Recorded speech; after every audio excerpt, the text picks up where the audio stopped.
Okay जी, आगाज़ करते हैं फर्स्ट लेक्चर का। एक ब्रीफ इंट्रोडक्शन मैं अपना दे दूं। सलमान हसन नाम है जी मेरा, और आर्टिकल मेरे KPMG के हैं। CA मैंने 2014 में क्वालिफाई किया था, और बस पिछले कुछ 3-4 साल से पढ़ा ही रहा हूँ। और एक मेरी छोटी सी फर्म है अपनी, जो कि मैं इसके साथ जो है वो रन करता हूँ। क्वालिफाई करने के बाद कोई 4-5 साल एक जगह जॉब की थी, तो जॉब नहीं पसंद आई, तो फिर छोड़ के तो अपनी फर्म शुरू कर दी। तो बस तब से अब तक यही काम कर रहा हूँ। इधर कॉलेज में मैं टैक्स, कॉस्ट और FR1 के सब्जेक्ट जो है वो पढ़ाने की कोशिश कर लेता हूँ। तो कभी कभी पढ़ाए जाते हैं, कभी कभी गुजारा हो जाता है। तो बहरहाल ऐसे ही है। एनीवेज, इंट्रोडक्शन तो चलते रहेंगे। CMA, cost and management accounting, इसके बारे में थोड़ी सी बात कर लेते हैं। कैफ की पहली सीढ़ी आप लोगों की? ओके, तो पहले कैफ के एग्ज़ाम्स दिए हैं आप लोगों ने कि नहीं? दिए हुए हैं, यानी कि आप लोगों का आई कैप से सामना एक आधी दफ़ा हो चुका है। चलें जी, ठीक है। आज बात करेंगे CMA सब्जेक्ट क्या है, इसमें और FR1 में फ़र्क क्या है। और सबसे पहली बात यह कि इतने डरे हुए चेहरे हमेशा मुझे CMA की क्लास में नज़र आते हैं। बाकी जिस मर्जी सब्जेक्ट में आप चले जाएं या किसी भी सब्जेक्ट के बारे में स्टूडेंट से पूछ लें, वो आपको नॉर्मल बात करेगा, लेकिन जैसे ही बात CMA की आएगी तो अजीब से चेहरे के तासुरात बदल जाते हैं। आई डोंट नो वाई, क्या वजह है इसकी, क्यों इससे इतना डरते हैं। सारी बात करते हैं आज, सब्जेक्ट के बारे में बात करते हैं, क्या मुश्किलात आती हैं वो बात करते हैं, और एग्जामिनर कमेंट्स आपको मैं लाजमी पढ़ाऊँगा, ठीक है, ताकि आपको पता लगे कि इस पेपर में वाकई ये बात है। हमारे यहाँ पे ना बड़ी प्रॉब्लम है स्टूडेंट्स की, कि हम अपने सीनियर स्टूडेंट्स पे बहुत ज़्यादा बिलीव करते हैं। जो हमारे सीनियर कोई फैमिली में हो जाए, या कोई वैसे कोई दोस्त हो जाए, या दोस्त का दोस्त हो जाए, तो हॉस्टल वाले तो अक्सर इन लोगों का शिकार रहते हैं। हॉस्टल में जो आपके सीनियर्स होते हैं वो आपको बताते हैं जी ये सब्जेक्ट ऐसा, तो ये ऐसा, तो ये ऐसा, तो ये ऐसा, ये ऐसे हो सकता है, ये ऐसे नहीं हो सकता। अब प्रॉब्लम क्या होती है, वो तो आपको बता देता है, और लेकिन वो आपको अपने जूतों में रह के बताता है। मतलब जो उसको हालात है वो बता देगा, उसके पास ज़ाहिर बात है कोई ब्रॉडर व्यू नहीं होगा। फॉर एग्जाम्पल मैं एक छोटी सी बात करता हूँ। CMA एक मुश्किल सब्जेक्ट है, ये सबने सुना होगा, ये सबने सुना हुआ है। किसी ने ये नहीं सुना होगा कि CMA का आसान पेपर है, CMA पास हो सकता है, नहीं। CMA जी बड़ा ही मुश्किल पेपर है, इसमें तो पास ही नहीं होता, इसमें तो समझ ही नहीं आती हो क्या रहा है, हो क्या नहीं रहा। ठीक है जी, ये बात आपको अगले 30 से 35 लेक्चर्स में खुद ही समझ आ जाएगी कि CMA सब्जेक्ट क्या है। पहले 15-20 दिन वाकई में आपको समझ नहीं आएगी हो क्या रहा है, ठीक है, लेकिन जब 35 लेक्चर में पूरी पिक्चर कंप्लीट हो जाएगी तब आपको बात समझ आ जाएगी कि हो क्या रहा था। तो इसलिए थोड़ा सा इसके अंदर वेट होगा, ऐसी बात बिल्कुल है। हम सबसे पहले चलते हैं जी कोर्स की तरफ कि हमारा कोर्स क्या है। उसके बाद फिर हम चलते हैं जी अपने एग्जामिनर साहब की तरफ कि वो क्या बोलते हैं, वो क्या कहते हैं कि जी क्या मसले मसाइल हैं जिसकी वजह से CA जो है वो फेल होता है। सर ये ज़रा शुरू की लाइट्स आप 2-3 ऑफ कर देते हैं, पॉसिबल है? ज़रा दूसरा या तीसरा स्विच होगा, आप प्लीज़ ऑफ कर दीजिए। नहीं, ऑन कीजिए इसको, दूसरी कीजिए आप। ठीक है, गुजारा हो जाएगा, नज़र आ जाएगा कैमरे में, तो कोई इशू नहीं है। चलें जी, हम सबसे पहले कोर्स देखते हैं कि हमारे कोर्स में क्या क्या चीज़ें हैं। उसके बाद फिर हम मार्क्स एलोकेशन देखते हैं, फिर हम जाते हैं एग्जामिनर कमेंट्स की तरफ, और फिर आखिर में हम आएंगे कि हमने इस सब्जेक्ट को कैसे लेके चलना है। और अगर वक्त बचा तो वक्त बचने पे फिर हम फाइनेंशियल अकाउंटिंग और कॉस्ट अकाउंटिंग का डिफरेंस जो है वो भी देखेंगे, ताकि आपको समझ तो है ना कि ये दो अकाउंटिंग्स हैं, पर ये होती क्या है।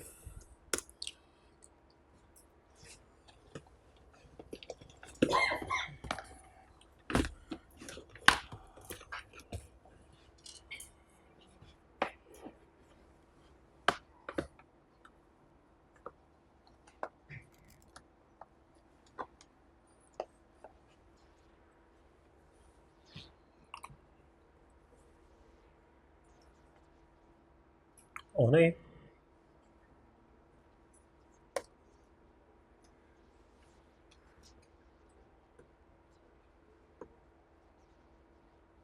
ओके जी, नजर आ रहा है सबको? ओके जी, ये है आप सबका subject cost and management accounting. Basically cost and management accounting दो डिफरेंट चीजें होती हैं। कॉस्ट अकाउंटिंग एक अलग चीज होती है, मैनेजमेंट अकाउंटिंग एक अलग चीज होती है। कॉस्ट अकाउंटिंग के अंदर सिंपल काम होता है कॉस्ट को आइडेंटिफाई करना, कि आपने किसी भी चीज की कॉस्ट कैलकुलेट करनी है। ये काम आप बगैर अकाउंटिंग पढ़े हुए भी कर सकते हैं। अगर आज आपको कहा जाए कि जी एक चीज़ है इसकी कॉस्ट निकालें, तो इतना तो जहन सबका ही होगा कि आप उसकी कॉस्ट निकाल लेंगे। ठीक है, आपको पता है कि मैंने कॉस्ट कैसे निकाली, तो इसमें तो कोई मसला नहीं होगा। असल मसला आता है मैनेजमेंट अकाउंटिंग में। मैनेजमेंट अकाउंटिंग से मुराद सिंपल अल्फाज चीज़ों को मैनेज करना, चीज़ों को मैनेज करना, या मैं दूसरे अल्फाज में कह दूं डिसीजन मेकिंग करना। आपने फैसले करने होते हैं, जैसे कहते हैं ना मुश्किल फैसले करने होते हैं। वो मुश्किल फैसले क्या होते हैं, वो डिफरेंट होते हैं। मिसाल के तौर पे यहाँ पे, या चले मैं आपकी प्रैक्टिकल ज़िंदगी की मिसाल लेता हूँ, खाना घर में बनाया जाए या बाहर से मंगवा लिया जाए, ये एक फैसला है, बाहर से मंगवा लिया जाए। अब आपने तो ये सोचा यार बाहर का खाने की क्या बात होती है, यहाँ पर ऐसे नहीं होगा। यहाँ पे बात सब होगी पैसों के ऊपर, फायदा किस में है, दैट्स इट। सिर्फ फायदा आपने यहां पर देखना होगा और फायदे को देखते हुए आपने फैसले करने होंगे। तो मैनेजमेंट अकाउंटिंग फैसलों पर चलेगी और कॉस्ट अकाउंटिंग जो है उसमें आपने चीजों की कॉस्ट निकालनी होगी। कॉस्ट अकाउंटिंग का जो एरिया है वो कंपैरेटिवली आसान है। आसान इस वजह से है कि एक तो आपके जहनों में ऑलरेडी पिक्चर बनी होती है कि कॉस्ट अकाउंटिंग है क्या, चीज़ों की कॉस्ट निकालना। चीज़ आपको सवाल में दे दी जाएगी और उस सवाल की बेस पे आपने कॉस्ट निकालनी होगी। मसला पड़ेगा मैनेजमेंट। यहां पर चूंकि डिसीजन मेकिंग होती है और डिसीजंस तो जिंदगी में करोड़ों भी हो सकते हैं, तो आपको कोई उस करोड़ में से एक सवाल आ जाएगा और आपने फैसला करना होगा। अब ज़ाहिर बात है उस फैसले के लिए सिनेरियो भी सवाल का देखना पड़ेगा, हालात भी देखने पड़ेंगे, तमाम चीज़ें देखनी पड़ेंगी। वहाँ पे स्टूडेंट थोड़ा सा मुश्किल में आ जाता है और वो ये कहता है कि यार ये सिनेरियो मुझे पहले से नहीं पता था। बिल्कुल नहीं पता होगा आपको, क्योंकि इतने सिनेरियोज हो सकते हैं कि क्लास में तो सारे कवर नहीं हो सकते। पेपर में आपको एक अलग ही सिनेरियो आएगा। अब आप सिनेरियो को पढ़ने बैठेंगे, वो सिनेरियो आपको समझ आएगा, फिर आप कहेंगे कि जिसका फॉर्मेट कैसे बनाऊँ, वो फॉर्मेट भी आपने सोचना होगा। फिर जब आप फॉर्मेट सोच लेंगे फिर आप सवाल करेंगे। तो ये 3-4 फैसले आपको उसके अंदर खुद करने होते हैं। तो चूंकि जब चीज़ें आपके अपने ऊपर आ जाती हैं तो वहाँ पे ये सब्जेक्ट हमारे लिए थोड़ा सा मुश्किल हो जाता है। कोशिश पूरी की जाएगी कि आपको हर चीज़ का फॉर्मेट दे दिया जाए और मोस्टली के फॉर्मेट्स बना लिए मैं, मोस्टली चीज़ों के फॉर्मेट्स बना लिए हैं कि अगर इस तरह का सवाल है तो आपने इस तरीके से लेके चलना है। इंशाल्लाह उसमें आपको मुश्किल नहीं होगी। तो ये चीज़ आप जहन से निकाल दें कि जी पहले सोचना कि सवाल क्या है, फिर सवाल को समझना, फिर ये सोचना कि सवाल को शुरू कैसे किया जाए। ये तमाम चीज़ें इंशाल्लाह आपकी कवर अप हो जाएंगी। असल मसला एक ही रहेगा जिसके लिए मैंने आपको भी एग्जामिनर कमेंट्स भी पढ़ाने और इसके बारे में शायद आज आधी क्लास भी चली जाए हमारी। Anyways, cost associated with production, cost low, cost management, planning and decision, 3 areas हैं जी आपके सिलेबस के। Weightage 35 to 45, cost low 20 to 30 और cost management, planning and decisions 30 to 40। Anyways, cost associated with production, production cost, आपने चीजों की cost निकालनी होती है। ठीक है, सिंपल बात है। और ये सारी जो बातें लिखी हुई हैं ये मैं आपको ऑब्वियसली आप पढ़ भी लेंगे, आपको समझ तो नहीं आएगी। ये चैप्टर्स के नाम लिखे हैं, production cost, raw material, overheads, labour, ये सारे आपके चैप्टर्स के नाम हैं। और जो कॉस्ट लो है इसमें process costing, target costing, variance analysis, ये तमाम चीज़ें आती हैं। लास्ट थिंग इज, ये सबसे मुश्किल है जी, मैनेजमेंट डिसीजन या डिसीजन मेकिंग जिसकी बात करते हैं। ये सारे जो आपके टॉपिक्स हैं ये इसके अंदर फॉल करते हैं। ठीक है जी। खैर एनीवेज, सिलेबस तो हमारा चलता ही रहेगा, it's good, not that important. उस हिसाब से हम बात करते हैं जी सबसे पहले एग्जामिनर कमेंट्स की। 31% ऑटम 19। ये देखने से पहले ना थोड़ी सी बात समझ लें। 2021 में आपकी एजुकेशन पॉलिसी चेंज हुई थी, याद है आप लोगों को? ओके, अच्छा सॉरी, एक सवाल मैंने नहीं पूछा। आप में से कोई ऐसा है जिसने इंट्रो ना पढ़ी हो, एग्जाम्प्ट हो जिसकी? इंट्रोडक्शन टू अकाउंटिंग एग्जाम्प्ट वाले कितने लोग हैं? इजी हो गया, हाथ खड़ा करें। सिर्फ 2 लोग हैं। अच्छा, आप लोगों ने इंट्रोडक्शन टू अकाउंटिंग के बाद FR1 पढ़ ली हुई है? FR1 पास भी कर लिया माशाल्लाह आप लोगों ने, कि अभी पेपर दिया हुआ है? पेपर दिया हुआ है जी, अभी FR1 में नहीं पढ़ी। अकाउंटिंग का कोई आपका नहीं? अच्छा, तो आप लेक्चर्स लिए हैं अकाउंटिंग के, डेबिट क्रेडिट वगैरह आता है, लेजर्स का पता है क्या होता है, ट्रायल बैलेंस पता है क्या होता है, ये सब बातें पता है ना? बस बाकी काम मैं चला लूंगा, डेबिट क्रेडिट आना चाहिए, बस जबरदस्त हो गया। 21 में एजुकेशन पॉलिसी चेंज हुई थी। उससे पहले ये सब्जेक्ट होता था कैफ 8 और बाद में ये बन गया कैफ 3। अच्छा, अब कैफ 8 और कैफ 3 नंबर से क्या फर्क पड़ता है? जी बिल्कुल फर्क पड़ता है। कैफ 8 का मतलब ये है, जब ये पहले होता था कि आप 1 2 3 4 5 6 7 पेपर पढ़ लेंगे तो फिर ये आएगा। और उन 7 पेपर में कौन कौन से होते थे? उसमें FR1 भी होता था, उसमें टैक्स भी होता था, उसमें आपके बिजनेस लॉ, कंपनी लॉ भी होता था, फिर उसके अंदर आपकी गालिबन FR2 भी होती थी, कंपनी लॉ भी होता था। तो इसका मतलब है कि वो इतने सब्जेक्ट्स पढ़ने के बाद आपको कॉस्ट अकाउंटिंग की तरफ लेके आता था, और वो एक्सपेक्ट करता था कि अब आप सीनियर बंदे हो गए भाई, इतने पेपर पढ़ के आ रहे हैं आप। तो कैफ 8, अब ये बन चुका है कैफ 3, और जैसे ही आप PRC करके आते हैं तो आपको ये सामने पड़ा हुआ नजर आता है। इस वक्त तक ना तो आपने कोई और सब्जेक्ट पढ़ा होता है, आप पहली दफा पढ़े होते हैं, और FR2 तो अभी आपने आगे जाके पढ़नी है। तो इसका मतलब है कि अब वो आपसे एक्सपेक्ट कर रहा है कि अब आप सीनियर बंदे नहीं है, बल्कि अभी तो आप कोई मीडियम लेवल के बंदे हैं। तो इट मींस के चीज एक दर्जा नीचे आई है। अच्छा, ये पहले हमारा ख्याल था, ये हम टीचर्स का पहले ख्याल होता था कि ऐसे होगा कि वो शायद कैफ 8 से जब इसको कैफ 3 बनाएगा तो वो चीजों को थोड़ा सा कम करेगा। कंफर्म नहीं थे हमने इंतजार किया 3 4 5 अटेम्प्ट्स का। पहले वो क्या करता था, 19 का पेपर, इस वक्त ये कैफ 8 है भाई, और इसमें देखें क्वेश्चन वाइज 7 क्वेश्चन है इसके अंदर, ये आपको जो नजर आ रहे हैं ना 1 2 3 4, ये क्वेश्चंस हैं। इस पेपर में 7 सवाल आए थे। ये पहले सवाल या तो 7 आते थे या 6 आते थे, और 6 सवाल, पेपर में ज्यादा सवाल अच्छे होते हैं या कम सवाल अच्छे होते हैं? क्यों? ज्यादा सवाल कम मार्क्स के होंगे और वो आसान होंगे, लेकिन जब कम सवाल होंगे ना तो वो 18 20 नंबर के होंगे, और फिर वो बताएंगे कि भाई जी मैं हूं 18 नंबर का और मैं हूं 20 नंबर का, फिर वो आपको बताएगा कि मैं 20 नंबर का हूं। तो इसीलिए ज्यादा सवाल की दुआ किया करें कि पेपर में आ जाए 100 सवाल आ जाए पेपर में एक एक नंबर के, तो वो जरा आसान होंगे, ये जरा मुश्किल बात होती है। एनीवेज, तो आपको कैफ 8 में ना 6 या 7 सवाल नजर आएंगे। अभी जब ये कैफ 3 पे बात आएगी ना तो आप देखें सारा कुछ खुद बदलेगा। एनीवेज, हम जरा जर्नल कमेंट्स पढ़ते हैं, क्वेश्चन वाइज कमेंट्स तो आप अभी नहीं समझ पाएंगे। 31% लोग पास हुए। Overall performance in this attempt was lower, ये तो हमेशा से आईकैप का रोना रहा है। डिसअपॉइंटिंग परफॉर्मेंस, ठीक है जी, सवाल नंबर में क्यों? Reflected selected study and poor time management in the overall attempt of question paper. भाईजान, 2 मसले हैं, एक तो सेलेक्टिव स्टडी, दूसरा टाइम मैनेजमेंट। लेकिन जी टाइम मैनेजमेंट जो है ना, ये बाकी पेपर्स के लिए किसी और तरीके से डिस्कस होती है, कॉस्ट अकाउंटिंग के लिए किसी और तरीके से डिस्कस होती है। बात करते हैं अकाउंटिंग के पेपर की, दूसरा अकाउंटिंग का, फाइनेंशियल अकाउंटिंग। फाइनेंशियल अकाउंटिंग आप में से कुछ लोगों ने पढ़ ली होगी, कुछ लोग भी पढ़ रहे होंगे, इन प्रोसेस होंगे। जिन लोगों ने फाइनेंशियल अकाउंटिंग पढ़ ली है वो कितने लोग हैं, पेपर दे चुके हैं? माशाल्लाह तकरीबन है कोई अब 7 8 लोग। यही 7 8 लोग हाँ या ना में जवाब बिल्कुल देंगे। अगर इनको लगेगा मैं गलत बात करूं तो ना बोलिएगा। क्या फाइनेंशियल अकाउंटिंग में आप लोगों को फॉर्मेट्स पता होते हैं?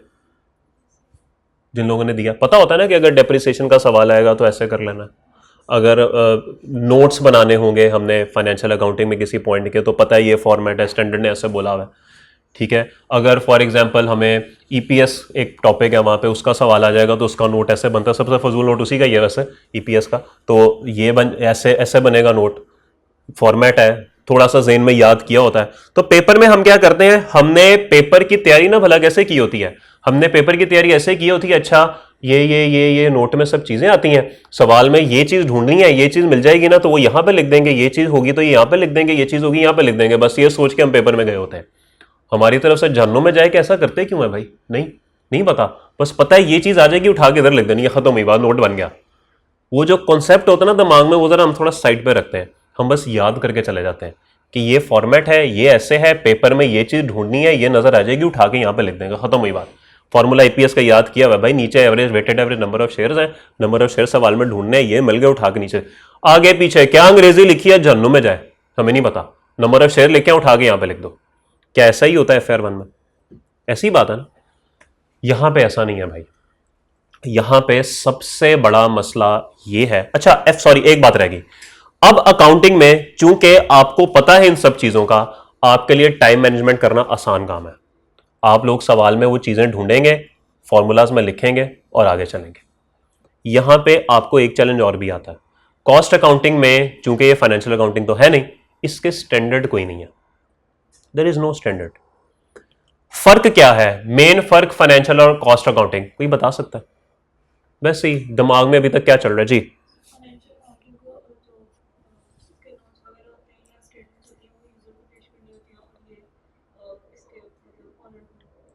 अच्छा, वो यूजर्स ऑफ फाइनेंशियल स्टेटमेंट को प्रेजेंट करनी होती है और ये हमने ओनर को प्रेजेंट करनी होती है। अच्छा, और इसके अलावा कोई फर्क? वो एक फर्क जो मैं सुनना चाह रहा हूं, वो फर्क असल में वो फर्क है इस दोनों के अंदर। अभी तक आप लोगों ने जो कॉस्ट अकाउंटिंग और फाइनेंशियल अकाउंटिंग सुना, पूरी जिंदगी सुनते रहे सीए की जिंदगी में कि ये दो सब्जेक्ट्स हैं, क्या आपके ख्याल में क्या फर्क होगा इन दोनों के अंदर? फाइनेंस में हम ये देखते हैं कि हमारे कैश फ्लोज कैसे होंगे, पैसे कहाँ से हमारे कैश फ्लोज कैसे होंगे, पैसे कहाँ से आएंगे। अच्छा, कॉस्ट में हमने जिस तरह भी आपने बताया कि हमने जिन्होंने कॉस्ट देखनी और डिसीजन लेने, उन कॉस्ट को देखते हुए हमने उन कॉस्ट को देखते हुए डिसीजन लेना, ठीक है। और इसके अलावा किसी के ज़हन में कोई फर्क हो? अकाउंटिंग में ऑलरेडी पता होता है, वही बात बता रहे होते हैं ओके ओनर को, और जो कॉस्ट अकाउंटिंग है वो थोड़ी सी डिसीजन मेकिंग होती है। जी, ये जो बात असल में इन्होंने की है ना, मैं इस तरफ आना चाह रहा था। Financial accounting is what you have already done, जो ऑलरेडी हो चुका है। साल खत्म हुआ, ओनर के पास आ गए, सर देखें ये आपने किया, इतने आपके रिसीवेबल्स हैं, इतने आपके पेबल्स हैं, इतनी आपकी इन्वेंट्री पड़ी हुई है, इतने आपके एसेट्स हैं, इतनी आपकी डेप्रिसिएशन है, इतनी आपकी सेल्स हैं। यही होता ना, कहेगा ये तो मुझे पहले से पता। अब जाहिर बात है, एक ओनर है, उसका कारोबार है, उसको नहीं पता होगा तो किसे पता होगा? कहेगा यार अच्छा बता दिया, सेल मेरी 200 रुपए की, अच्छा फिर। अब आपको कोई आके मंथ एंड पे ये बता दे, हाँ भाई तुमने इस दफा घर से 25,000 मंगवाए थे ना, बड़ी बात बताई है तूने, पहले से पता था मुझे। बात समझ आई? फिर वो आपको कहते अच्छा तुम्हारे इस महीने खर्चे 22,000 है ना, तो ये भी मुझे पहले से पता था। यार तुमने उससे रिसीबल 2,000 कर्जा दिया हुआ, रिसीबल है ना? हाँ है। तो कोई आपको ऐसी बात आ रही है यार ये पहले से जो मुझे पता वही बता रहा है। यही हरकत ओनर की होगी, यही हालत ओनर की होगी। ओनर भी कहेगा यार ये तो वही बातें मुझे बता रहा है जो मुझे पहले से पता है। इसका मतलब यह है कि जब एक इवेंट हो जाता है, उस इवेंट के बाद फाइनेंशियल अकाउंटिंग आती है। ट्रांजैक्शन हो गई, कर दो डेबिट क्रेडिट, यही करते थे। कॉस्ट एंड मैनेजमेंट अकाउंटिंग में ऐसा नहीं है। यहां पे जो कुछ भी होगा वो इवेंट से पहले होगा। यह फर्क है इन दोनों में। इवेंट से पहले होगा। मिसाल के तौर पे एक रेस्टोरेंट बनाया आपने, रेस्टोरेंट में वह बर्गर बेचते हैं, बर्गर बेच दिया, फाइनेंशियल अकाउंटिंग आ गई, okay, debit debtor credit cell या डेबिट कैश क्रेडिट सेल। लेकिन अगर बर्गर बेचना कितने का है, ये डिसीजन है ना, ये चीज यहां पे कवर होगी। इवेंट से पहले, सेल करने से पहले आपको कॉस्ट पता होगी तो ही तो सेल प्राइस निकालेंगे। तो ये काम यहां पर करने हैं। ये सारे काम ना इवेंट से पहले के होते हैं। भाई अगले साल चाहता हूं इतना प्रॉफिट हो जाए, बताओ कितनी चीजें बेचूंगे इतना प्रॉफिट हो जाएगा? कुछ बातें समझ आनी शुरू हुई? ठीक है। ये चीज खुद बना लूं या बाहर से खरीद लूं?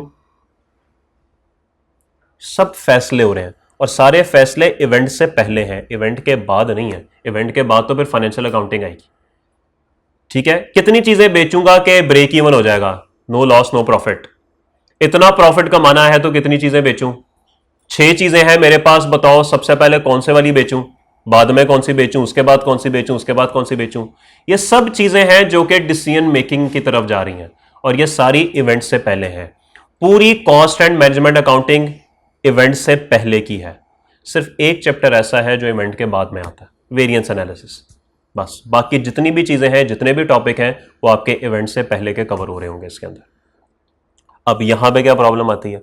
यहां पे प्रॉब्लम यह आती है कि सारा डाटा आपका एस्टिमेशन की बेस पे होगा। सही बात है, अभी तो साल आना है तो एस्टिमेशन की बेसिस पे होगा, तो इसमें सारा डाटा एस्टिमेटेड होता है। पहला चैलेंज, सारा डाटा एस्टिमेटेड, बजटेड, एक्चुअल नहीं होता।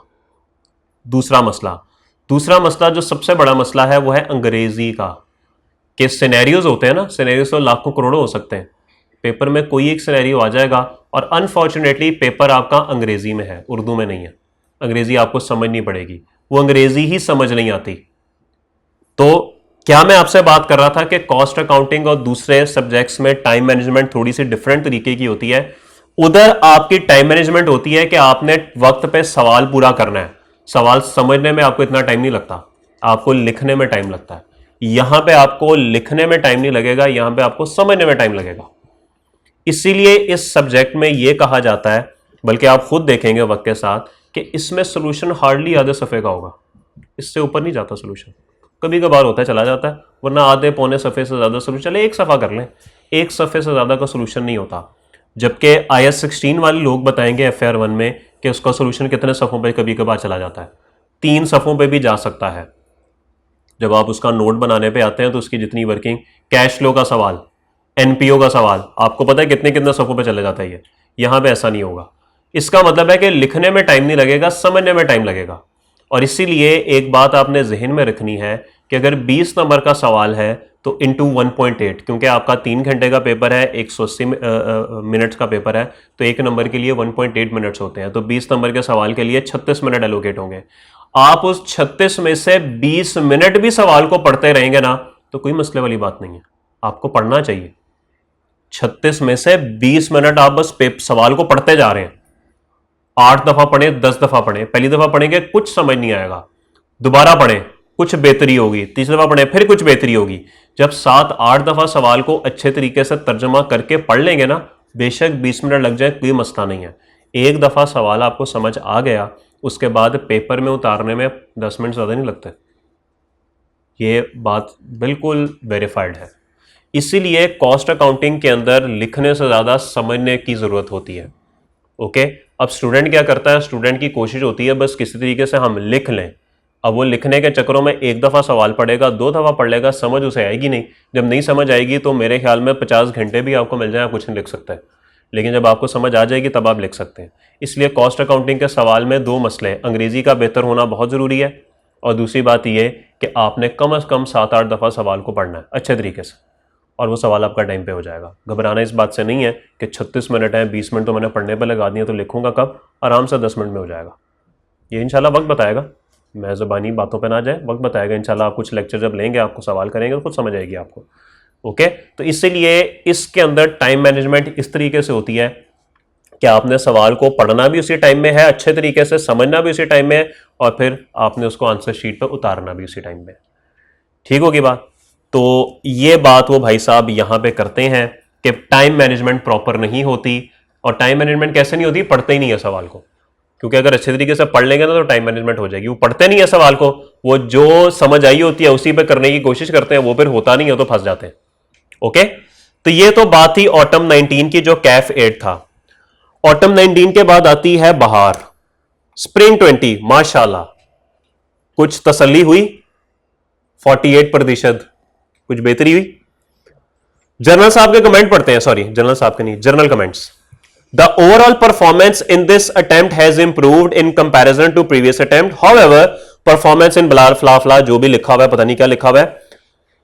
It is generally observed that examinees tend to attempt answers without strategizing the approach and format for the answer, resulting in missing out important information given in the questions, uncalled long workings and wastage of time.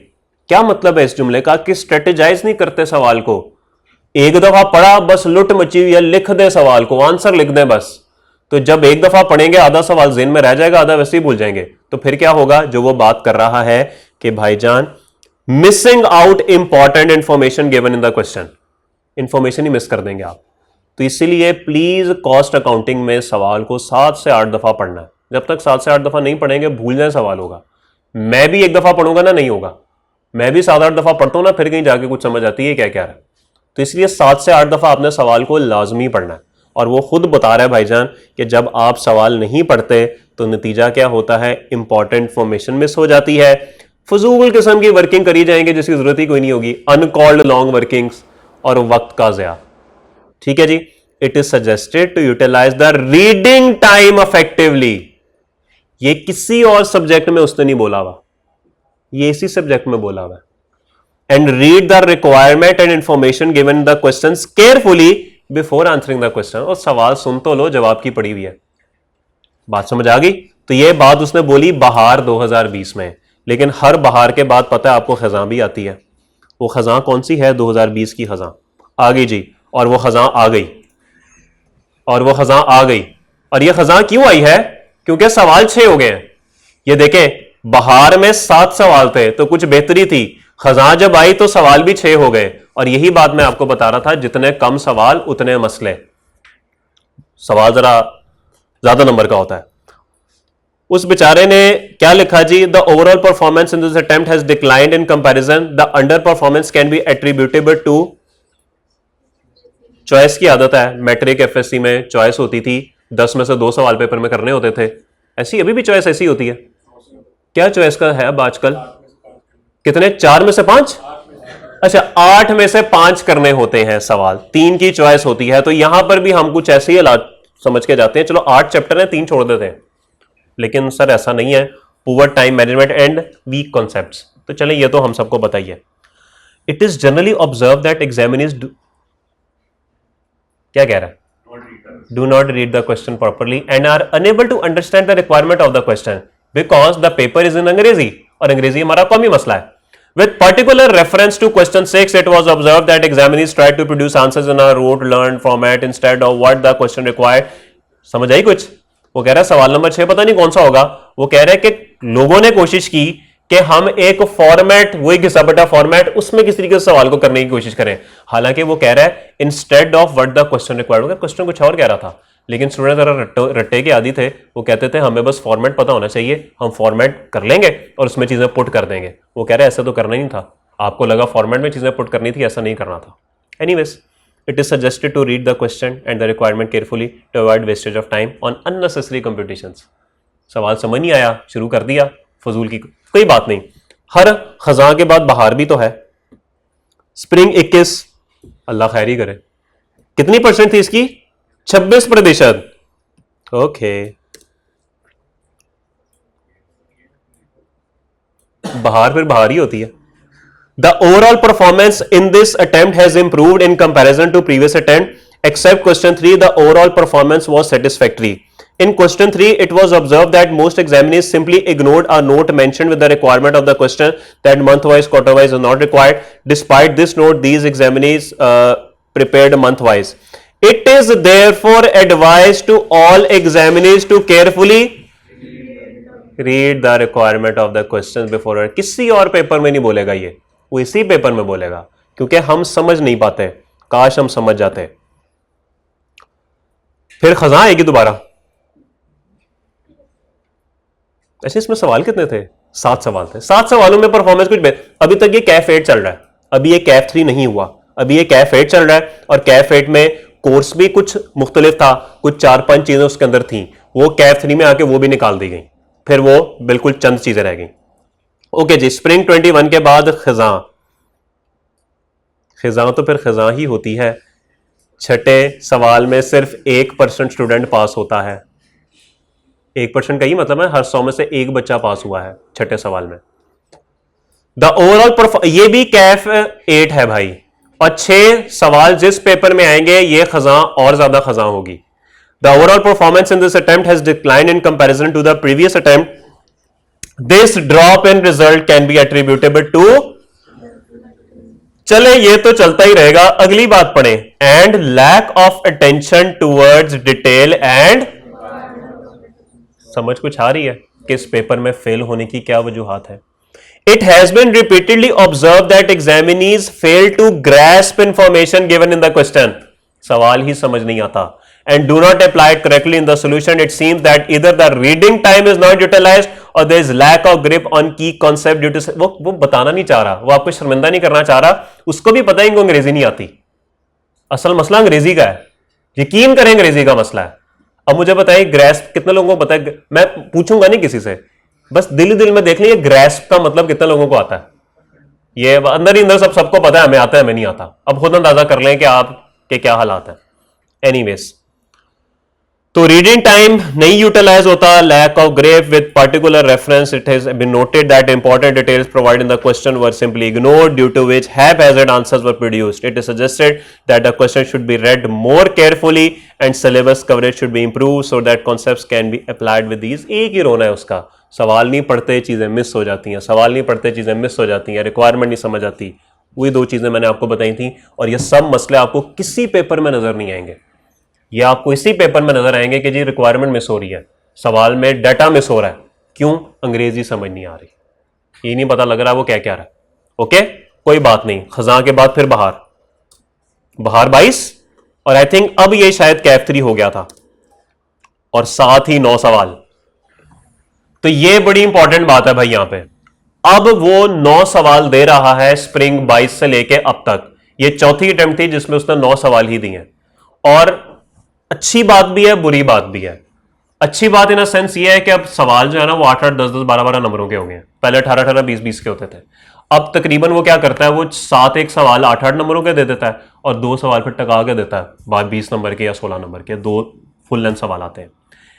नुकसान क्या हुआ? नुकसान ये हुआ कि जब ये कैफ 3 बना तो एक बजटिंग का हमारा टॉपिक होता था, बड़ा हैवी टॉपिक होता था, वो निकल गया, वो चला गया आपके एमएफए में, जो आपका बी में है गालिबन। एक और टॉपिक था टाइम वैल्यू, वो भी यहां से निकल के गालिबन एमएफए में चला गया।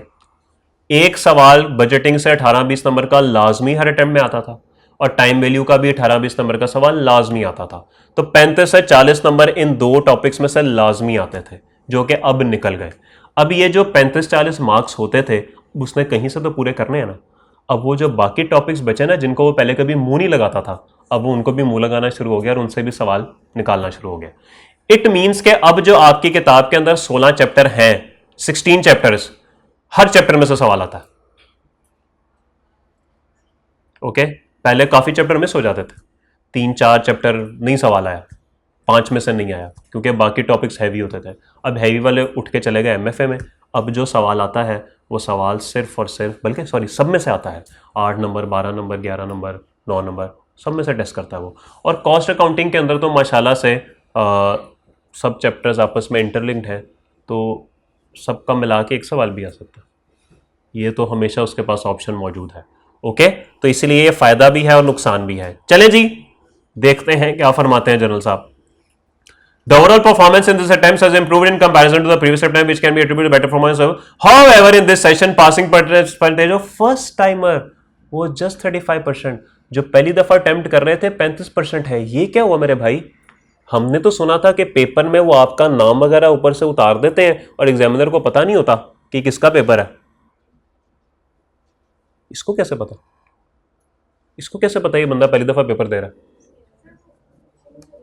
इनको सब पता होता है मेरे भाई, इनको सब पता होता है। आपको आपको आपको लगता है ना इनको नहीं पता होता, इन्हें सब पता होता है। अच्छा, बात को देरी रखें। Okay, whereas the passing percent, repeater छा गए थे भाई, क्योंकि रिपीटर कैफ 8 वाले थे, उनको 6-6 पेपर, उनको खजाएं देखने की आदत थी। उन्होंने कहा 9 सवाल ऐसी की तैसी, इनकी अन्नी मचा दी उन्होंने, आधे ज्यादा पास हो गए, क्योंकि वो तो कैफ 8 के तैयार हुए थे ना, वो कैफ 8 के लिए तैयार थे। उन्होंने अपनी तैयारी की थी जसप्रीत बुमराह वाली, और पेपर में आ गया हार्दिक पांड्या, लगाए छक्के उन्होंने फिर ऐसे। एनीवेज, कभी कभी हार्दिक पांड्या भी बाबर आजम को बोल्ड कर देता है, ऐसी बात नहीं है। So the main shortcomings identified in the new commerce answer scripts were the selected studies. आप में से पहली दफा ये कॉस्ट का पेपर कौन दे रहा है? सॉरी, आप में से कोई, चले सवाल मैंने गलत पूछ लिया, रिपीटर तो नहीं है कोई आप में से जिसने पहले कॉस्ट पढ़ी हो? यार शर्मिंदगी वाली क्या बात है, अगर पढ़ी भी है तो यहां पे तो सीए का हुसन है बार बार पढ़ना। हुसन है कि नहीं? एवी कोई हुसन नहीं है यहां पे। आप लोग आके आप लोग बना देते हैं जी फेल हो गए तो क्या हो गया, सीए में तो सब फेल होते हैं। एवी फेल होते हैं, कभी जिंदगी में फेल हुए थे? मैट्रिक में नहीं हुए, एफएससी में नहीं, उसको यहां पे आगे फेल हुए तो क्या बात है जी, बड़ा मार्का मार लिया। यहां पे मसला ही कोई नहीं, पता नहीं क्यों मसला कोई नहीं है। Anyways, it is therefore advise to study the entire syllabus and practice the application. Anyways, ये तो छोड़ दें। स्प्रिंग 22 के बाद खजां, फिर खजां आ गई भाई, ऑटम 22, हेयर इज ऑटम 22। खजां फिर बताती तो है, वही 9 सवाल, वही 36%।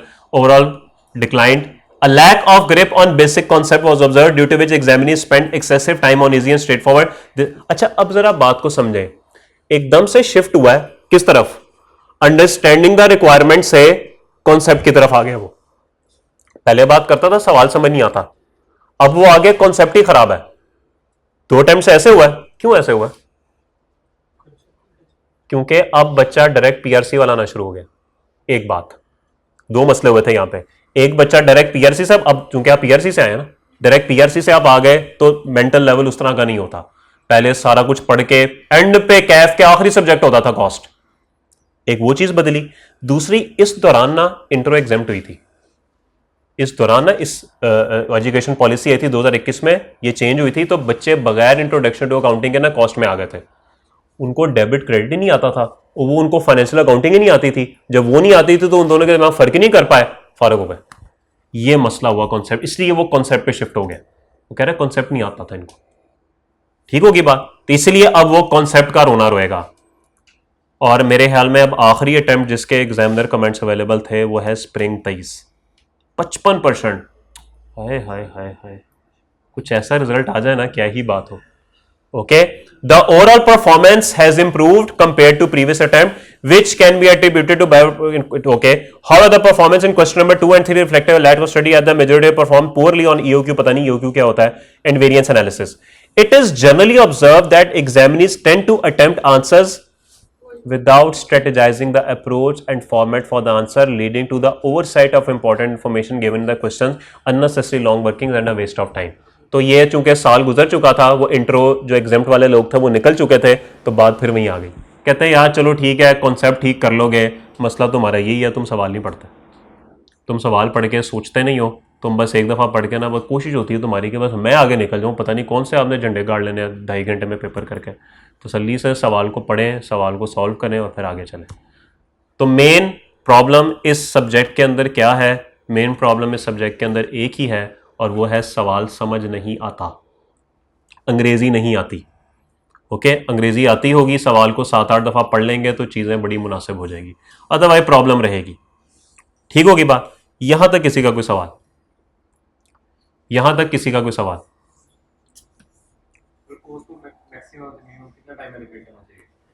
घर के पढ़ने के लिए मैं जब स्टूडेंट था, मेरा एक दोस्त था क्लास में, आज भी है वैसे, जिंदा ही है वो, बहुत बहुत इंटेलिजेंट, इंतहाई इंटेलिजेंट, इतना वो इंटेलिजेंट बंदा माशाल्लाह कि उसने CFAP के 5 पेपर इकट्ठे पास किए थे. अब आप अंदाजा करें, हमसे कैफ के नहीं होते, वो भाई साहब CFAP के 5 पेपर इकट्ठे पास कर गया.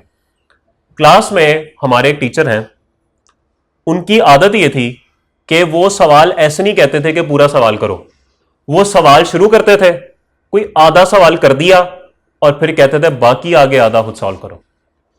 हम पहले सोचते थे कि सर ने किया क्या है बोर्ड पे, मैं अपनी बात कर रहा हूं, मुझे पहले इस पर टाइम लगता था कि यार ये किया क्या है, ये कैसे आ गया, ये मैं कोई 10 मिनट पहले उसी को देखता रहता था, फिर मैं कैलकुलेटर निकाल के सवाल को सॉल्व करता था, कैलकुलेट करता था, तो मुझे कोई 15-20 मिनट लग जाते थे, ठीक है, सॉल्व करते हुए. वो भाई साहब ना उनके हाथ में कैलकुलेटर, ना उनके हाथ में कोई रजिस्टर, वो बस बोर्ड को ना ऐसे देखता रहता था. उसकी आदत थी वैसे देखता रहता, टांगे लाता रहता था और ऐसे देखता रहता, हाथ उसके ऐसे कुछ होते थे, देखता रहता था. और विद इन 2 मिनट्स सर इसका आंसर ये है, और हम उसकी ऐसे शक्ल देख रहे होते थे कि बगैर किसी कैलकुलेटर के, बगैर कुछ लिखे हुए इसने, और सही आंसर. उस लड़के का ये कैलिबर. वो होमवर्क करता था, मैक्सिमम होमवर्क में जो सवाल मिलते थे 15 मिनट के अंदर, 20 मिनट के अंदर, बाकी सारा दिन यशी करता था. वो क्वालिफाइड है माशाल्लाह, आज यशी करता था वो.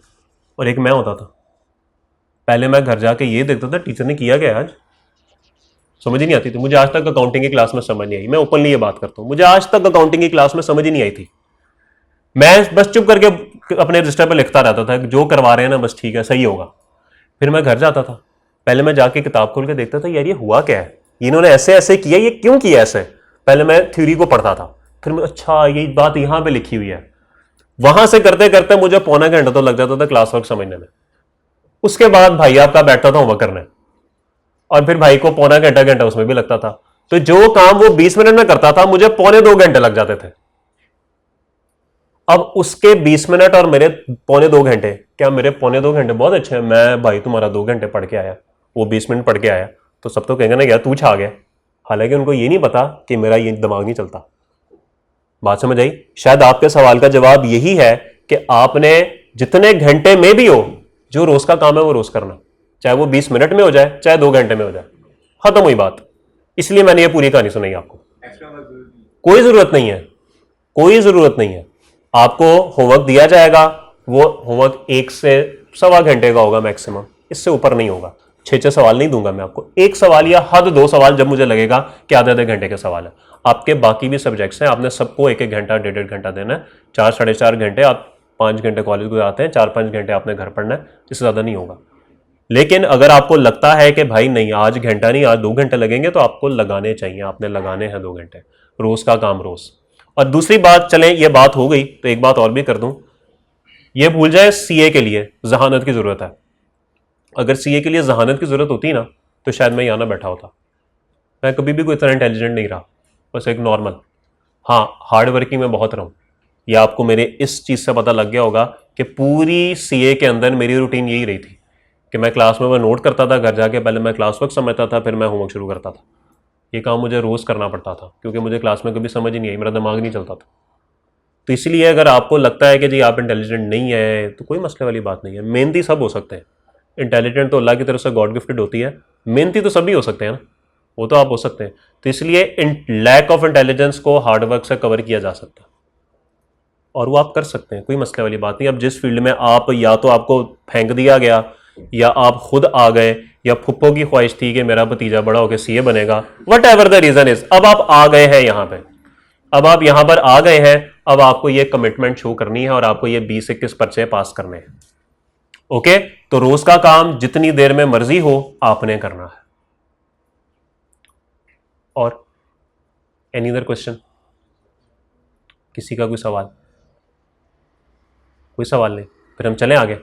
चलें जी, फिर हम शुरुआत करते हैं फाइनेंशियल अकाउंटिंग और कॉस्ट अकाउंटिंग के फर्क से, ताकि आपको यह पता लगे कि इन दोनों में फर्क क्या है। लाइट्स प्लीज आप ऑन कर दीजिए सारी।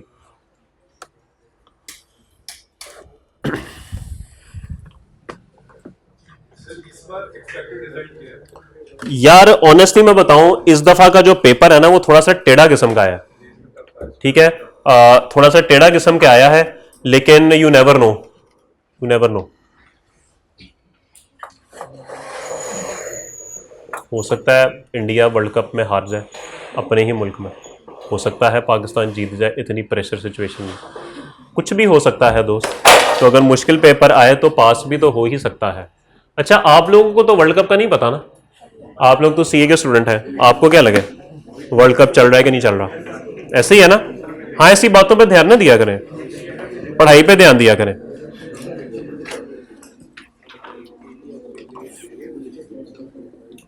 कोशिश रहेगी कि मेरी राइटिंग अच्छी हो, ये मेरा मसला रहेगा, लेकिन इंशाल्लाह आपको समझ आ जाएगी। अच्छा, हमारा आज है लेक्चर नंबर 1। ले जी, सबसे पहले जी हम ये देखते हैं कि जो चीज आप लोगों ने पढ़ ली है फाइनेंशियल अकाउंटिंग उसमें और जो कॉस्ट अकाउंटिंग अब हम पढ़ने लगे हैं, इन दोनों में फर्क क्या है। जब तक ये फर्क समझ नहीं आएगा मेरे हिसाब से आगे नहीं चल सकेंगे।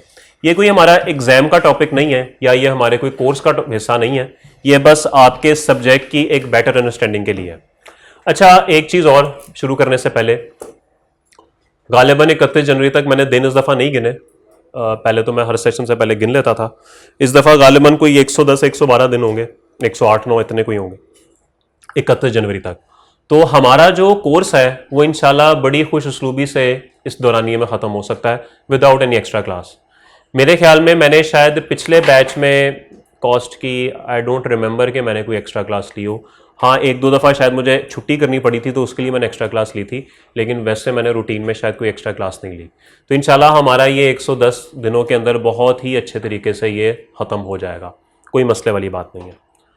इसकी टेंशन आपने नहीं लेनी है कि सर 20 दिन हो गए भी पहला चैप्टर चल रहा है या 5 दिन हो गए भी पहला चैप्टर चल रहा है, ये आपने परेशानी नहीं लेनी। आपका सारा कोर्स इंशाल्लाह बहुत ही तसल्ली के साथ 31 जनवरी को ख़त्म हो जाएगा। फर्स्ट को आपको नहीं बुलाया जाएगा, 1 फरवरी को, ठीक होगी बात। नेक्स्ट चीज़ जो आपको बतानी है वो ये है कि होमवर्क आपको 1 घंटे 1 से 1.5 घंटे का दिया जाएगा, इससे ज़्यादा नहीं होगा। होमवर्क आपने करना है, बुक जो है उसमें बस कुछ अपडेट्स हैं, वो अपडेट्स करके तो इंशाल्लाह आपके साथ वो भी शेयर कर दी जाएगी, within a week maximum दे दी जाएगी। फिर वो प्रिंट होके कितने दिनों में आती है वो तो बात की बात है, तो वो भी हो जाएगा। मीनवाइल जो भी चीज़ें चाहिए होंगी वो हैंडआउट्स मैं आपको खुद दूंगा। बुक आपने यहीं की ले लेनी है, उसके अंदर हमारे सारे पास्ट पेपर वगैरह मौजूद हैं।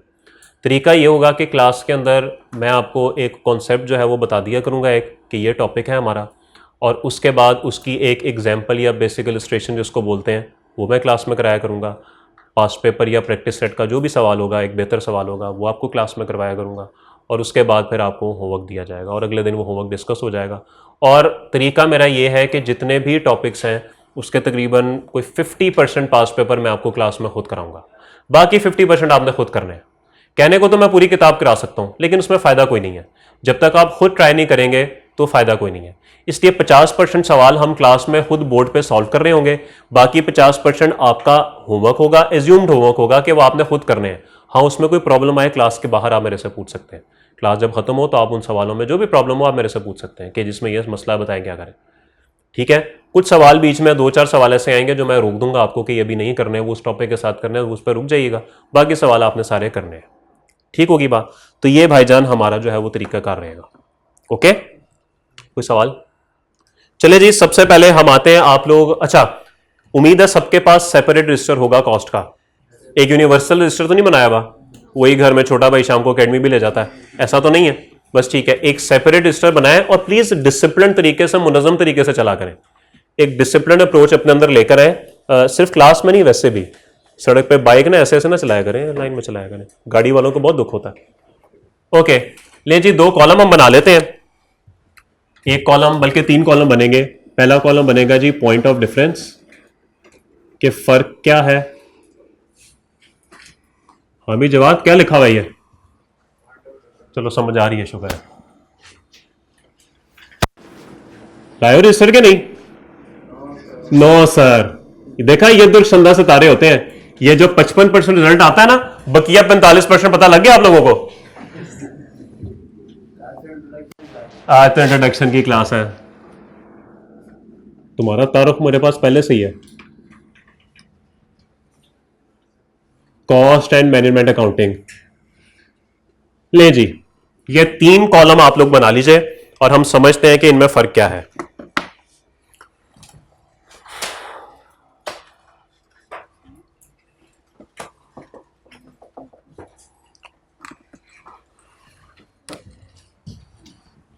सबसे पहला है जी ऑब्जेक्टिव, या इसको हम पर्पस भी बोलते हैं। आपसे ही पूछूंगा, आपने जवाब देने, ताकि आपका भी दिमाग थोड़ा चलना शुरू हो। वैसे तो माशाल्लाह ब्रांड न्यू है, क्यों भी जवाब, ब्रांड न्यू दिमाग लेके आए हैं सारे। इस्तेमाल किया करें दिमाग को, ओके, जितना ज्यादा इस्तेमाल शुदा होगा उतनी कीमत बढ़ेगी, ब्रांड न्यू की कोई कीमत नहीं होती, ये ऑपोजिट हिसाब है यहां जी। फाइनेंशियल अकाउंटिंग का मकसद बता दें जी, क्या मकसद हो सकता है, क्यों करते हैं फाइनेंशियल अकाउंटिंग, डेबिट क्रेडिट क्यों करते हैं? फाइनेंशियल स्टेटमेंट्स बनाने के लिए, बिल्कुल हमारा मेन मकसद जो यहां पर होता है दैट इज फाइनेंशियल स्टेटमेंट्स। और फाइनेंशियल स्टेटमेंट्स क्या होती हैं FR 1 वाले बताएंगे, मैं क्यों बताऊं, वो इस बात के पैसे लेते हैं। Okay, balance sheet, profit and loss, equity, cash flows, notes to the accounts, ये तमाम चीजें फाइनेंशियल स्टेटमेंट्स होती हैं और ये फाइनेंशियल स्टेटमेंट्स FR 1 में बनती हैं। कॉस्ट एंड मैनेजमेंट अकाउंटिंग का पर्पस क्या होता है, ये क्यों करते हैं हम? डिसीजन मेकिंग के लिए। बेसिकली हमें यहां पे डिसीजन मेकिंग चाहिए होती है। ब्लू नजर आ रहा है कैमरे में भाई? अक्सर लोग शिकायत करते हैं ब्लू नजर नहीं आता। डिसीजन मेकिंग, तो इसका जो मेन मकसद है वो है डिसीजन मेकिंग, हमने फैसले करने होते हैं जिसकी वजह से हम ये काम करते हैं। ओके, और डिसीजन मेकिंग के अंदर प्लानिंग भी आ जाती है, कुछ प्लान करना होता है अगले साल क्या किया जाए, तो हमें रिपोर्ट्स बनानी होती हैं, डिसीजन मेकिंग करनी होती है, इसलिए काम होता है। किसी का कोई मसला? ओके, नंबर 2, यूजर्स कौन होते हैं जी? यूजर्स, फाइनेंशियल अकाउंटिंग में यूजर्स कौन होते हैं? Stakeholders, shareholders, stakeholders. और स्टेक होल्डर्स कौन होते हैं? स्टेक होल्डर, शेयर होल्डर एक ही होते हैं, फर्क होते हैं? क्या फर्क होता है इनमें? इंटरेस्ट वो लोन के ऊपर जो होता है इंटरेस्ट वो वाला, फिर दिलचस्पी वाला, अच्छा ओके। और तो कौन होते हैं स्टेक होल्डर फाइनेंशियल अकाउंटिंग में? कोई भी हो सकते हैं, आप हो सकते हैं, कैसे हो सकते हैं आप? नेस्ले की फाइनेंशियल स्टेटमेंट्स में आपको क्या इंटरेस्ट है? अच्छा, खरीदना चाहे तो फिर, यानी पोटेंशियल इन्वेस्टर, यानी इन्वेस्टर्स को होता है, इन्वेस्टर स्टेक होल्डर होते हैं। और कस्टमर क्यों होते हैं? हाँ जी, कस्टमर ने प्रोडक्ट खरीदी है, नेस्ले प्रॉफिट में होगी तो चीजें खरीदूंगा, नेस्ले लॉस में होगी तो नहीं खरीदूंगा। नहीं, कभी देखा आपने प्रॉफिट? अच्छा चले, आपने बात ठीक की है, ये बात में फाइनेंशियल अकाउंटिंग के डिटेल में नहीं जाते हम। तो इसका मतलब है स्टेक होल्डर एक ब्रॉड टर्म है और इसके नीचे वो तमाम लोग आ जाते हैं जिनका कंपनी के साथ किसी ना किसी तरीके से कोई ताल्लुक होता है। इन्वेस्टर्स हो गए, लेंडर्स हो गए, गवर्नमेंट हो गई, एम्प्लॉयज वगैरह हो गए, ये सब लोग हो गए। सवाल मेरा ये है, जो असल में मैं जिस तरफ लेके जाना चाह रहा हूं, क्या ये कंपनी के अंदर के लोग होते हैं कि बाहर के होते हैं? मोस्टली बाहर के होते हैं। वैसे तो मैनेजमेंट को भी जरूरत होती है, मैं ये इनकार नहीं कर रहा, लेकिन ज्यादा लोग एक्सटर्नल होते हैं। ठीक है, पोटेंशियल इन्वेस्टर मेन लोग होते हैं, सबसे ज्यादा जिनको फाइनेंशियल स्टेटमेंट की जरूरत होती है, इन्वेस्टर जिन्होंने कंपनी में इन्वेस्ट करना होता है। तो मैं यहां पे ये बात कह सकता हूं कि एक्सटर्नल यूजर्स होते हैं यहां पे,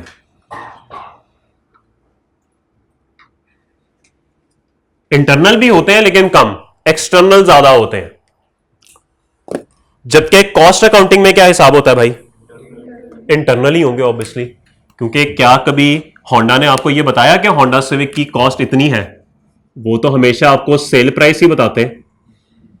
कभी बताया कि होंडा सिविक उनको 25,000 रुपए की पड़ती है, बेचते आपको 1 करोड़ रुपए की है? क्या कभी सुना आपने ये? क्या कभी आपने सुना कि होंडा 125 कितने की हो गई है? सुना 2,92,000 की हो गई है प्राइस, सेल प्राइस। कभी सुना कि उसकी कॉस्ट 1,00,000 रुपया है?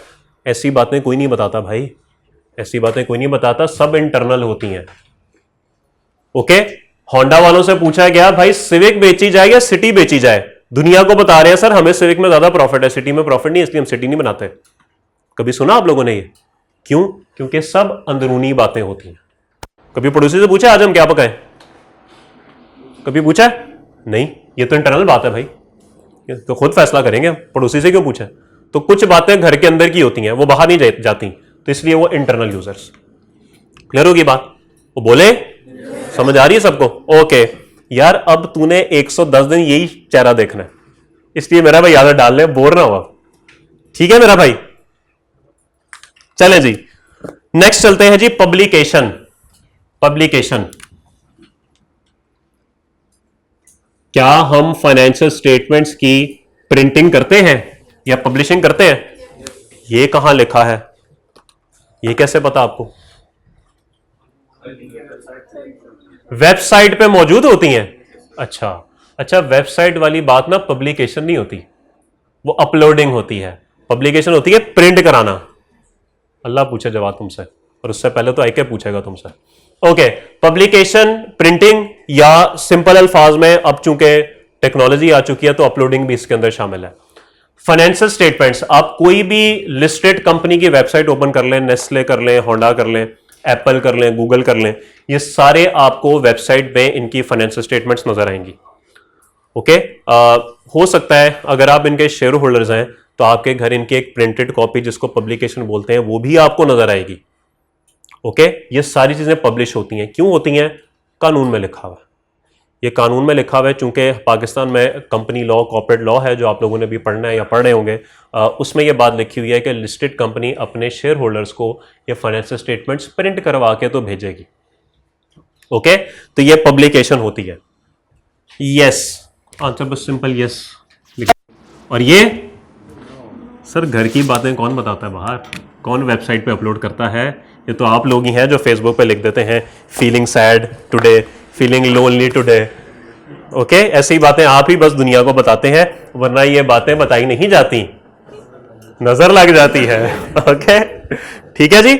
तो कुछ बातें नहीं बतानी होती क्योंकि ये जितनी भी चीजें होती हैं सब कॉन्फिडेंशियल होती हैं, ये नहीं बतानी होती। कॉस्ट कितनी है, हमने कौन सी चीज बनानी है, कौन सी नहीं बनानी, नहीं बताना किसी को। ओके, वो बोले ओके। ले जी, नेक्स्ट पॉइंट है जी लीगल रिक्वायरमेंट।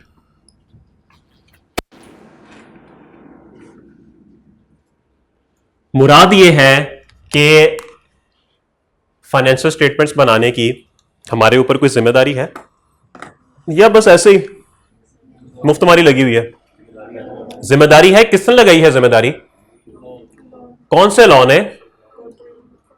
कॉर्पोरेट लॉ ने, जी बिल्कुल। जो कॉर्पोरेट लॉ है उसने हमारे ऊपर जिम्मेदारी लगाई है कि हर कंपनी ने फाइनेंशियल स्टेटमेंट्स बनानी है हर साल, और फिर वो वेबसाइट पे पब्लिश करनी है, लोगों को भेजनी है, गवर्नमेंट को देनी है, सीसीपी में जमा करानी है। सब फजूलियात आप पढ़ेंगे जाके जब आप कॉर्पोरेट लॉ पढ़े होंगे, तो वहां पे सब बातें लिखी हैं। तो इसका मतलब है कि ये लीगल रिक्वायरमेंट मौजूद है। ओके, लेकिन ये कहीं पे लिखा है कि सिविक बनानी है, सिटी बनानी है, इसकी एक रिपोर्ट बना के ये भी हुकूमत को जमा कराओ? ये तो कहीं नहीं, ऐसा तो किसी किताब में नहीं लिखा है, ये तो किसी किताब में नहीं लिखा है भाई। तो इसलिए आपने इसकी कोई legal, cost and management accounting की कोई लीगल रिक्वायरमेंट नहीं है, यह आपकी अपनी मर्जी होती है। So there is no legal requirement. आप बनाएं, अच्छी बात है, नहीं बनाना चाहते मत बनाएं, कोई आपको नहीं पकड़ेगा आके, ठीक होगी बात। Okay, then we have frequency of reporting. Frequency of reporting,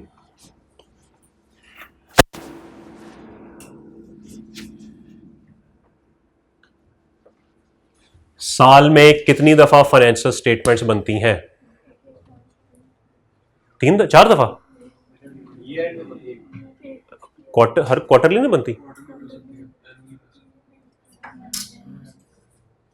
6 महीने बाद नहीं बन सकती? रोज नहीं बन सकती भाईजान, लीगल रिक्वायरमेंट साल में एक दफा की है। ओके, तो लीगल रिक्वायरमेंट साल में एक दफा की है, तो हम यहां पर सिर्फ और सिर्फ एनुअल बेसिस लिखेंगे।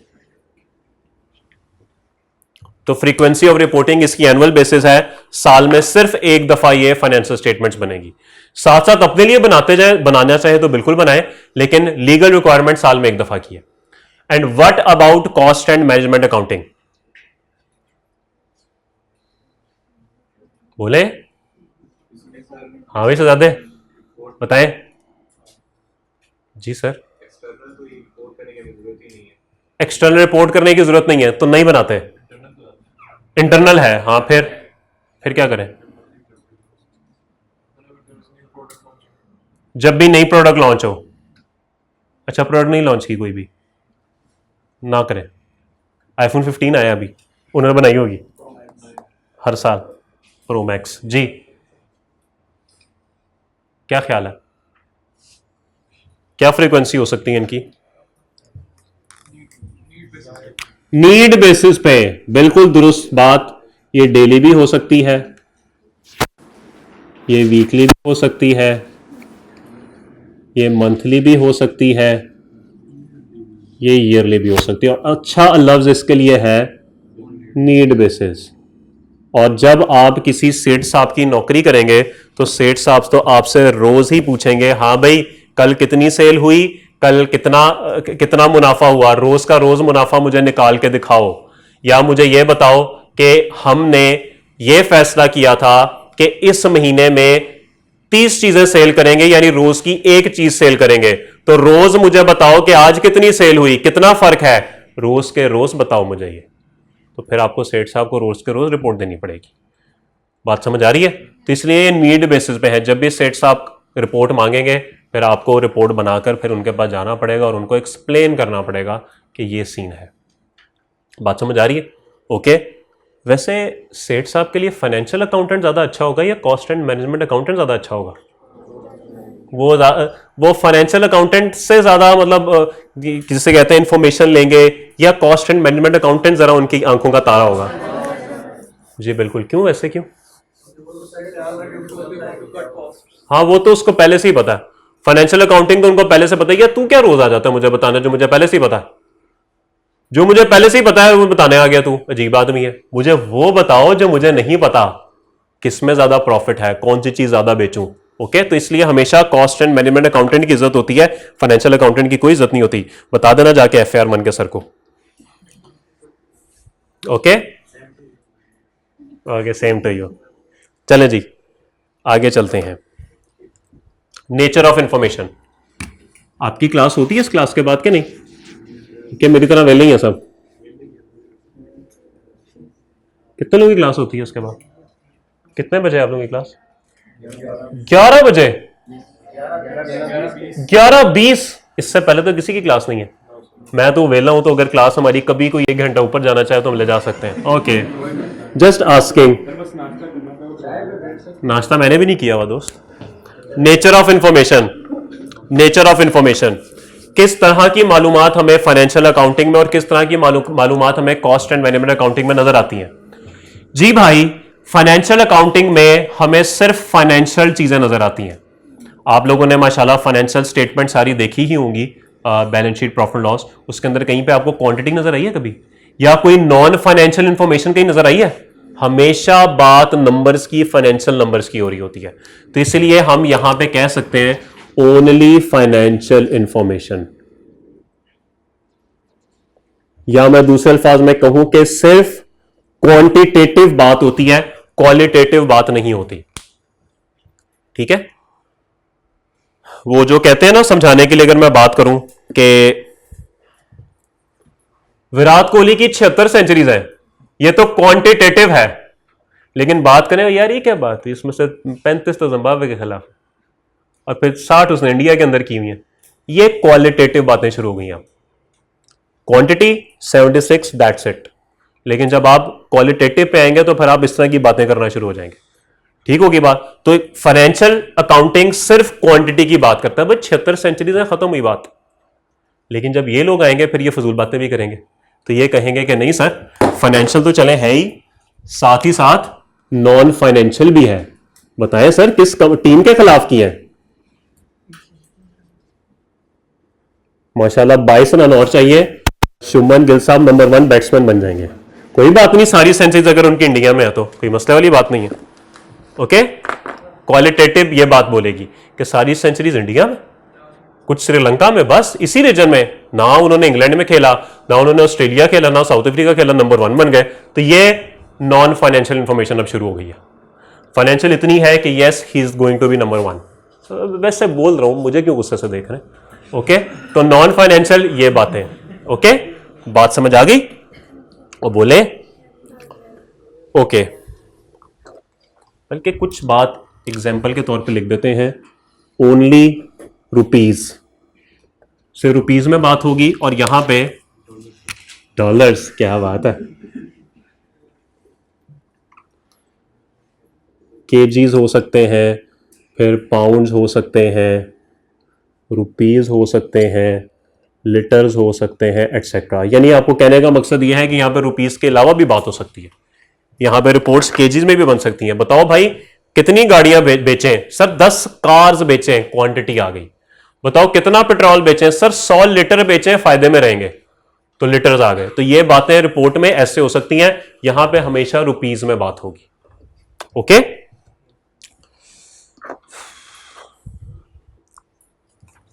Next is time period.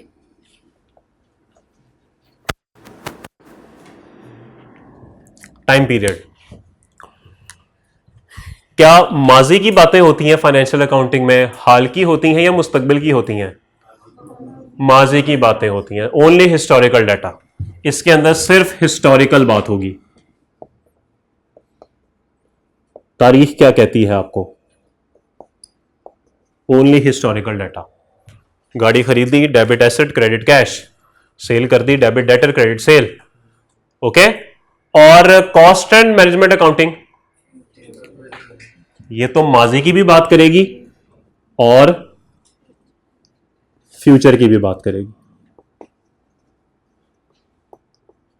दोनों बात करेंगे ये। ओके, हमने इतने पुल बना दिए, हमने इतने अंडरपास बना दिए, हमने इतने हॉस्पिटल बना दिए, तो आगे क्या करना भाई? नहीं, बस हिस्टोरिकल। आ रहा हूं मैं तो बात। ओके, बात समझ? ये भाई साहब माजी में ये किया, फ्यूचर में मजीद अस्पताल बनाएंगे, मजीद ये करेंगे, मजीद वो करेंगे। तो जिसने ये नहीं किया वो ये कैसे करेगा? अच्छा, ये बात कहीं और जा रही है। ओके, ठीक होगी बात। तो बस आपको इसलिए समझाने की कोशिश, माजरत ऐसी मिसालें चलती रहेंगी क्योंकि ये मिसालें ना जरा आपकी जिंदगी के करीब है, जरा समझ 2 मिनट में आ जाती है, वरना और वजह कोई नहीं है।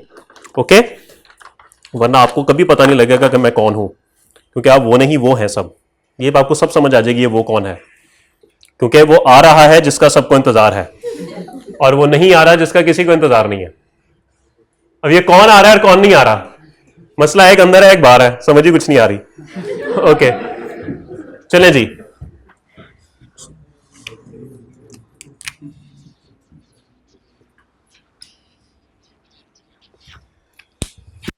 Next is focus. अच्छा, ये पॉइंट थोड़ा सा ना समझने वाली बात है कि फाइनेंशियल स्टेटमेंट्स फाइनेंशियल अकाउंटिंग में जब हम बनाते हैं तो क्या हम किसी एक कंपनी के सेगमेंट को देख रहे होते हैं या पूरी कंपनी को देख रहे होते हैं? मतलब क्या बैलेंस शीट के अंदर सिर्फ होंडा सिविक के एसेट्स आ रहे होंगे कि पूरी होंडा के आ रहे होंगे? पूरी होंडा के आ रहे होंगे ना। इसीलिए फाइनेंशियल अकाउंटिंग में जो फोकस है ना वो as a whole on complete organisation होता है।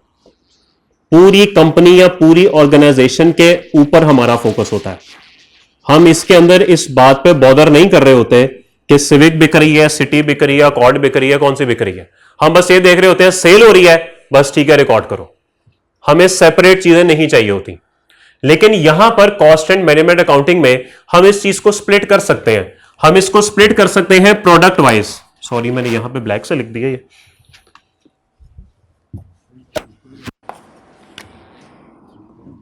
Historical as well as future. जी, यहां पे हम प्रोडक्ट वाइज भी चीजों को देख सकते हैं कि बताओ भाई सिविक की सेल अलग बताओ, सिटी की सेल अलग बताओ। हम डिपार्टमेंट वाइज भी देख सकते हैं। हाँ भाई, पीआरसी के क्या हालात है, कैफ के क्या हालात है, बैटिंग का क्या हाल है, बॉलिंग का क्या हाल है, फील्डिंग का क्या हाल है। ओके, तो इस तरीके से हम चीजों को यहां पे department wise, product wise, segment wise देख सकते हैं। और मेरे ख्याल में इन चीजों को देखने का ज्यादा फायदा होता है। मैं आपको मिसाल भी दे देता हूं। अब्बू जी रोज बाहर से 50 किलो चिप्स लेके आते हैं खाने के लिए, और 6 दिन बाद उन्होंने सब बहन भाइयों को बिठाया और अच्छी खासी क्लास ली। तुम लोग क्या 50 किलो खा जाते हो? ये की बात है, मेरा इतना खर्चा हो जाता है, हर वक्त खाते रहते हो। अब्बा जी एज अ होल ऑर्गेनाइजेशन को इस वक्त देख रहे हैं। फिर आप बोलेंगे अब्बू ये कोई तरीका है? यकीन माने आज तक एक चिप्स को हाथ नहीं लगाया, ये बाकी चारों खाते हैं। ये देखें, आप कभी डिपार्टमेंट वाइज भी तो देखें ना। आप डिपार्टमेंट वाइज देख ही नहीं रहे, आपने तो एज अ होल ऑर्गेनाइजेशन को रगड़ा हुआ है। ये खाता है, ये देखें, ये बैठा हुआ, ऐसे ही करते हैं ना। तो अब बात डिपार्टमेंट वाइज आ गई, जरा बेहतर अब्बू को पिक्चर नजर नहीं, तू साइड पे हो जा, तू अच्छा बच्चा है, हाँ तुम चारों आओ ना इधर। तो इसका मतलब है जरा अच्छे फैसले अब होंगे डिपार्टमेंट वाइज। कुछ बात समझ आई? तो इस तरह से डिपार्टमेंट वाइज हम चीजों को और कंप्लीट ऑर्गेनाइजेशन को सेग्रीगेट करते हैं। क्लियर होगी बात? ओके। और आखिरी बात और सबसे फजूल बात जिसने तहलका मचाया हुआ है आप लोगों की जिंदगियों में, रिपोर्टिंग स्टैंडर्ड्स। क्या फाइनेंशियल अकाउंटिंग के कुछ असूल हैं हमारी जिंदगियों में? बिल्कुल है। आपको पता है वो IAS, IFRS क्या होते हैं? ये IAS stands for international accounting standards and IFRS stands for, दोनों में फर्क क्या है? दोनों में फर्क क्या है? ये क्या IAS और IFRS में फर्क क्या है? फाइनेंशियल रिपोर्टिंग है, वो अकाउंटिंग है, उसमें सब मैनेज हो जाती है। और क्या फर्क है? 2003 से पहले बनने वालों को इंटरनेशनल अकाउंटिंग स्टैंडर्ड कहते हैं, 2003 के बाद वालों को IFRS कहते हैं। बस इतनी सी बात है। हाँ सही कह रहा हूँ, मजाक तो नहीं कर रहा। नाम का फर्क है बस। जैसे आप यहाँ पे तो माशाल्लाह जवाद के नाम से जाने जाते हैं ना, घर में आपका नाम कुछ और है जो यहाँ पे नहीं बोला जा सकता। ओके, तो यही बात कुछ ऐसे है, एक नाम इसका ये है, एक नाम इसका ये है, बस दोनों नाम मार्केट में निकल चुके हैं। तो 2003 से पहले पहले इंटरनेशनल अकाउंटिंग स्टैंडर्ड बोलते थे, अब जो स्टैंडर्ड आता है उसका IFRS बोल देते हैं बस। तो दोनों में कोई फर्क नहीं है। ये कवानीन है जी, ये कवानीन है जिसकी बेस पे फाइनेंशियल अकाउंटिंग होती है। आप इधर से उधर नहीं हो सकते।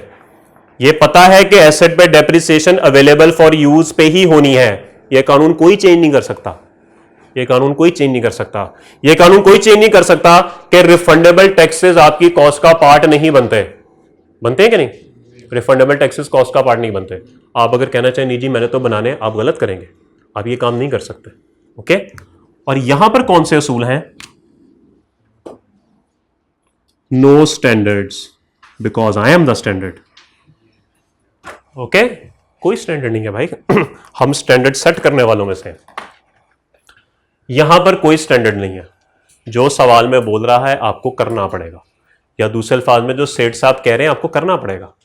आप उसको समझा समझा के थक जाएं और नहीं होता सर ऐसे, सर अक्रूवल कुछ और है, आप कैश की बात कर रहे हैं। कहेगा no standard man, I will set the standard. मैं स्टैंडर्ड सेट करूंगा, तो फिर आपको उस हिसाब से करना पड़ेगा। ठीक होगी बात? ये कुछ गालिबन 9 फर्क हैं फाइनेंशियल अकाउंटिंग में और कॉस्ट अकाउंटिंग में। ठीक होगी बात? तो कुछ चीज थोड़ी सी वाजे हुई कि दोनों सब्जेक्ट्स में फर्क क्या है। यहां तक किसी का कोई सवाल? किसी का कोई सवाल है तो इजी होके पूछे। कोई सवाल नहीं है? ओके, ठीक है जी। यह आपके कोई कोर्स का हिस्सा नहीं था, या आपके किसी किताब में यह बात नहीं लिखी हुई, ये सिर्फ इसलिए थी कि आप जो सब्जेक्ट पढ़ने जा रहे हैं आपको पता हो कि उस सब्जेक्ट में लिखा क्या हुआ है, उस सब्जेक्ट में हमने पढ़ना क्या है, फर्क क्या है।